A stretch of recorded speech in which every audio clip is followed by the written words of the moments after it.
राजस्थान में एक समय ऐसा आया जब राज्य के तीनों प्रमुख पदों पर महिलाएं आसीन थीं।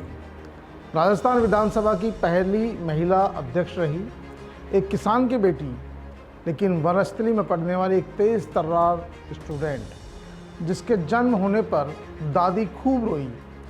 स्वतंत्रता सेनानी रहे चाचा ने गोद लिया और पिता ने किया पूरा भरोसा, तो वर्ष 1957 में कांग्रेस के टिकट पर पिलानी से पहली बार विधायक बनी। राजस्थान विधानसभा की अध्यक्ष रही। हम बात कर रहे हैं सुमित्रा सिंह की, जो 9 बार विधायक निर्वाचित हुई। नमस्कार, मैं हूं नीरज मेहर और आप देख रहे हैं पीके टाइम्स का खास कार्यक्रम इनसाइड स्टोरी। सुमित्रा सिंह का जन्म 3 मई 1931 में झुंझुनू के किसारी गांव में एक किसान परिवार में हुआ। जाट जाति में जन्मी। जन्म के 6 दिन बाद ही उनके पिता ने छोटे भाई और स्वतंत्रता सेनानी चौधरी लाधूराम को उन्हें गोद दे दिया। एक बड़ी बहन के जन्म और फिर इकलौते भाई को खोने के बाद जब सुमित्रा सिंह का जन्म हुआ तो कहा जाता उनकी दादी खूब रोई क्योंकि लड़की हुई थी। तब उनके पिता ने कहा कि घर में लक्ष्मी आई है, सरस्वती आई है, खुशियाँ मनानी चाहिए। नामांकन संस्कार हुआ तो पंडित जी ने कहा कि आपकी बेटी के भाग्य में राजयोग है। पिताजी को सुमित्रा सिंह पर पूरा यकीन था। प्यार से वो सोमा बेटा कहकर ही उन्हें पुकारते थे, क्योंकि उनकी नज़रों में बेटा और बेटी में कोई फर्क नहीं था। सुमित्रा सिंह ने बताया कि जब आज से करीब 9 दशक पहले जब बेटी होना ही अपने आप में गुनाह माना जाता था, क्योंकि उस समय सती प्रथा का बोलबाला था, बेटियों को मार दिया जाता था। उस समय बेटी होना और बेटी पर इतना यकीन होना, ये अपने आप में बहुत बड़ी बात है। जब सुमित्रा सिंह 6 साल की हुई तो तब उन्हें वनस्थली में शिक्षा दीक्षा के लिए निवाई भेज दिया गया। छोटी उम्र होती है बहुत, और उन्हें वनस्थली भेज दिया गया। कुल मिलाकर उन्हें बेटों की तरह ही उच्च शिक्षा पाने का मौका भी मिला। आप खुद देख सकते हैं कि पिता के बेटी के इस यकीन पर क्या मायने होते हैं, वो भी तब जब बेटियों पर तमाम बंदी से होती है।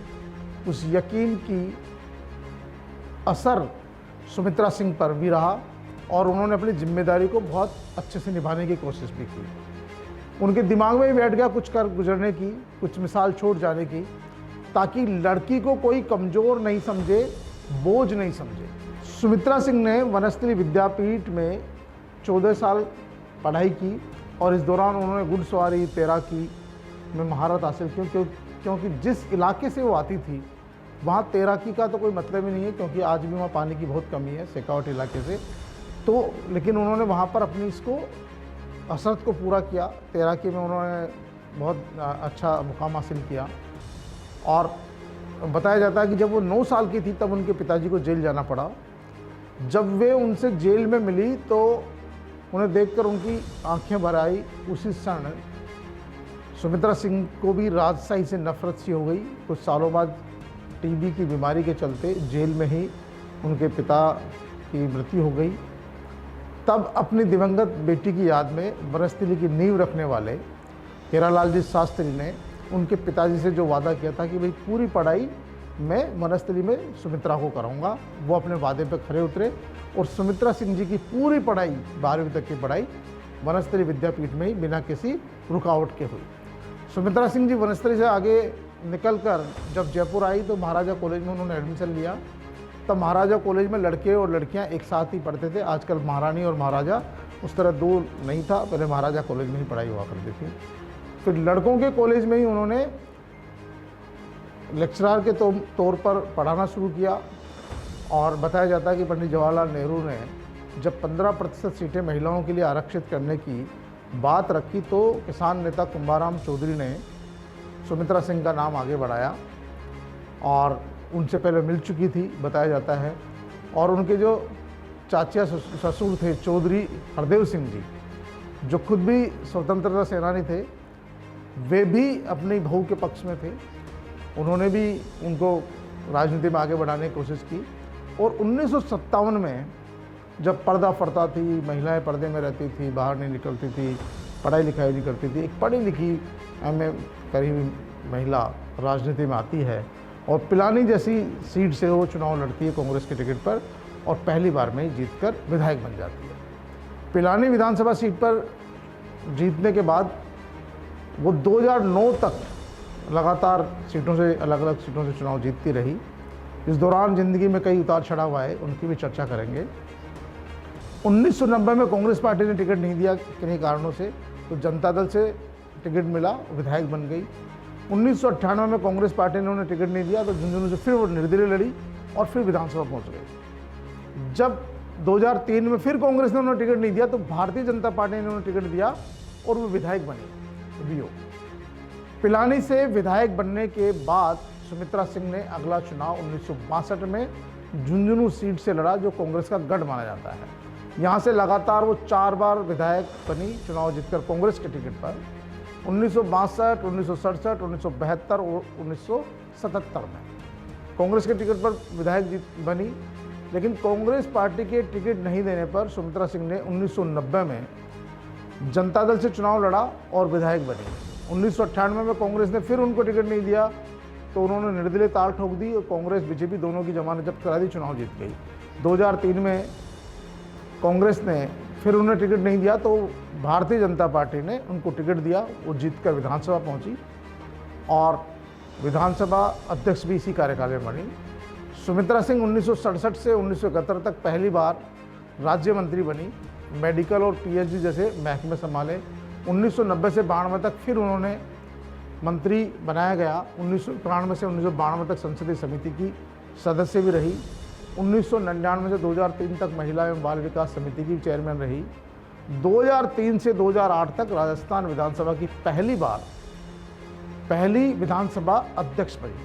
सुमित्रा सिंह की राजनीति का सबसे स्वर्णिम काल आप इसको कह सकते हैं 1999 से 2003 को, जब वे राजस्थान विधानसभा की पहली महिला अध्यक्ष बनी। अब तक 9 बार विधायक रह चुकी थी, सबसे सीनियर मोस्ट थी और भाजपा ने उनको टिकट देकर विधायक बनाया था। वसुंधरा राजे मुख्यमंत्री थी और राजस्थान की राज्यपाल उस समय प्रतिभा पाटिल थी। तो वसुंधरा राजे की ही पहल पर सुमित्रा सिंह जी को उस समय विधानसभा अध्यक्ष बनाया गया। तो उस समय राजस्थान के तीनों पदों पर महिलाएं थीं, यानी कि विधानसभा अध्यक्ष भी महिला, मुख्यमंत्री भी महिला और राज्यपाल भी महिला। इस तरह से वो एक बहुत ही शानदार दौर रहा जब महिला कहीं सशक्तिकरण की बात का उदाहरण दिया जाता था तो राजस्थान का नाम आता था कि राजस्थान में एक जो जिस स्टेट को माना जाता था कि महिलाओं की पढ़ाई पर ज़्यादा फोकस नहीं है, महिलाओं को दबाया जाता है, कुचला जाता है, उनके साथ बहुत अत्याचार होते हैं, उस दौर में भी राजस्थान में जो संवैधानिक 3 पद प्रमुख, उन पदों पर महिलाएं रही। सुमित्रा सिंह ने अपने कार्यकाल के दौरान सबको सदन में बोलने का अवसर दिया। सबसे बड़ी बात है, खासतौर पर पहली बार जीतकर आने वाली महिलाओं को और नए विधायकों को, और यही वह दौर था जब राजस्थान के 3 प्रमुख पदों पर महिलाएं होती थी तो महिलाओं की सुनवाई भी ज़्यादा होती थी, क्योंकि वसुंधरा राजे को भी वैसे भी वो तो बहुत ज़्यादा खुले विचारों की है और जिस परिवार से आती थी, पहले केंद्रीय मंत्री रह चुकी थी, पहली बार राजस्थान की मुख्यमंत्री बनी थी। और सुमित्रा सिंह जी जो सबसे सीनियर मोस्ट विधायक थी और उनको अच्छा साथ मिला, प्रतिभा पाटिल से भी क्योंकि राज्यपाल थी तो उनसे भी अच्छा तालमेल रहा। तो कुल मिलाकर सुमित्रा सिंह को जब विधानसभा अध्यक्ष बनाया गया तो राजस्थान की राजनीति को एक अच्छा उस समय का आप युग कह सकते हैं, समय कह सकते हैं। और ज़िंदगी के मुश्किल दौर में, क्योंकि खुद ऐसे घर से निकल कर आई थी, किसान परिवार से, हालांकि स्वतंत्रता सेनानी परिवार था, लेकिन फिर भी आप सोच सकते हो महिलाओं के लिए बहुत कठिनाई होती है।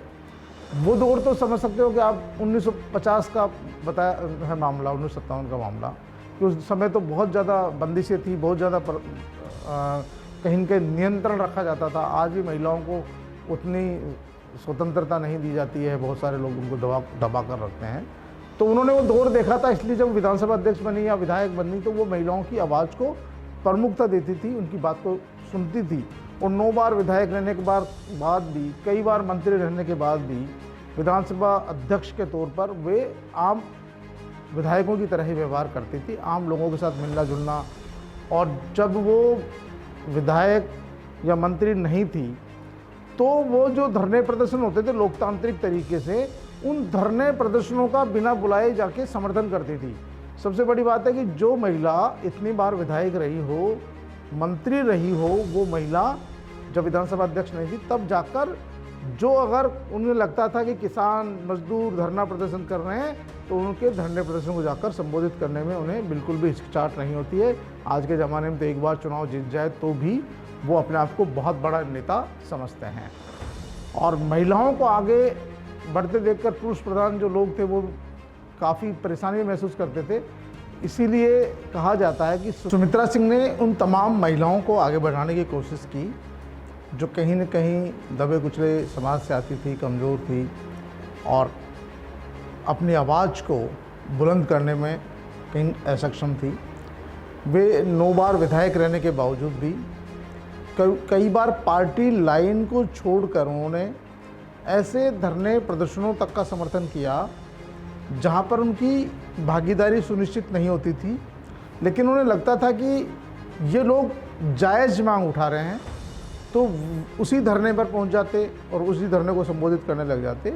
तो ये एक बड़े नेता की पहचान है, यानी कि उन्होंने विधानसभा अध्यक्ष रहने के बाद भी, कई बार मंत्री रहने के बाद भी, कई बार 9 बार विधायक बनने के बाद भी अपने सर पर न तो कभी विधायकी का भूत चढ़ने दिया, न विधानसभा अध्यक्ष का भूत चढ़ने दिया, न कभी मंत्रिमंडल को हावी, मंत्री पद को हावी होने दिया।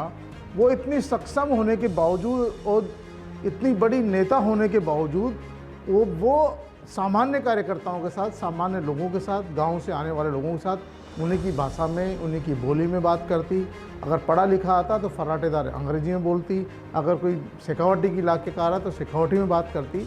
यानी जो जिस तरह का व्यक्ति होता था उसी व्यक्ति की भाषा में बात करती। सुमित्रा सिंह जी का अपना खुद का एक व्यक्तित्व है और वो खुद चलती फिरती एक तरह से विधानसभा की पाठशाला है। उनसे बहुत कुछ सीखने का अवसर लोगों को मिलता है। पत्रकारों के साथ उनके बहुत अच्छे व्यवहार रहे। राजनेता भले ही किसी भी पार्टी के रहे हों, सभी पार्टियों के राजनेता आज भी उनका सम्मान करते हैं। और सुमित्रा सिंह ने जो उस ज़माने के दौर में राजनीति शुरू करके, यानी कि उन्होंने हरदेव जोशी, माथुर साहब, हीरालाल देवपुरा, जगन्नाथ पहाड़िया, अशोक गहलोत, वसुंधरा राजे, भैरव सिंह जी, तमाम मुख्यमंत्रियों के साथ उनको काम करने का मौका मिला। कई मुख्यमंत्रियों के कार्यकाल में वो मंत्री रही। इसके बावजूद उनकी सादगी, सरलता, सौम्यता आज भी उनके आभूषण है। तो ऐसी थी पूर्व विधानसभा अध्यक्ष सुमित्रा सिंह जी। तो पीके टाइम्स की इनसाइड स्टोरी में आज के लिए इतना ही। फिर हाजिर होंगे किसी अन्य नेता की कहीं अनकही कहानी के साथ। तब तक के लिए नमस्कार। मरुधरा से खुद को जोड़ने के लिए सब्सक्राइब करें और बने रहें पीके टाइम्स के साथ।